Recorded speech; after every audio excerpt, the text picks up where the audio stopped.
Après Kintélé à Brazzaville en janvier dernier, voici venu Kinshasa, capitale de la République démocratique du Congo, d'abriter la 21e session ordinaire de la CEAC. Réunis à la Cité de l'Union africaine, les chefs d'État et de gouvernement des 11 pays membres de cette institution communautaire régionale ont examiné le rapport d'activité de la Commission au cours de ces 6 derniers mois et ont passé au peigne fin l'évolution de la situation politique et sécuritaire de la région. Denis Sassou Nguesso, président de la République du Congo, a été représenté à cette conférence par le Premier ministre chef du gouvernement,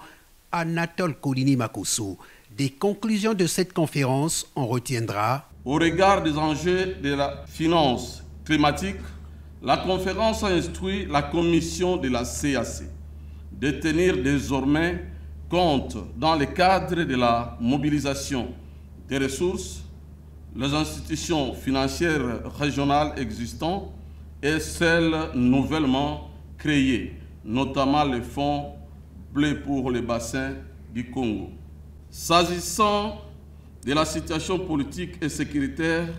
de la région, notamment à l'est de la République démocratique du Congo, la conférence a appelé à la solidarité communautaire et suivant le principe de la complémentarité, elle a instruit la Commission d'adhérer à la feuille de route du Luanda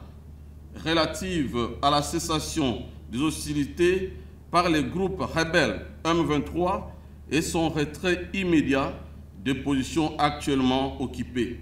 conformément au communiqué final du mini-sommet de Nairobi. Lors de cette conférence, Félix Antoine Tshisekedi Tshilombo, président de la République démocratique du Congo et président en exercice de la CEAC, s'est réjoui de l'esprit constructif qui a animé le déroulement des travaux de Kinshasa. Je me dois de souligner que les recommandations et décisions assorties de cette 21e session ordinaire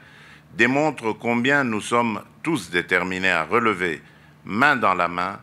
les défis de l'instauration d'une paix et d'une sécurité durable, ainsi que celui de l'autosuffisance alimentaire dans toute notre sous-région. Félix Antoine Tshisekedi Tshilombo a fixé rendez-vous à ses pairs au mois de novembre prochain à l'occasion de la première conférence maritime de la CEAC pour discuter de l'avenir et des stratégies à mettre en place pour la gestion du bassin maritime en prévision des enjeux qu'impose la géostratégie mondiale.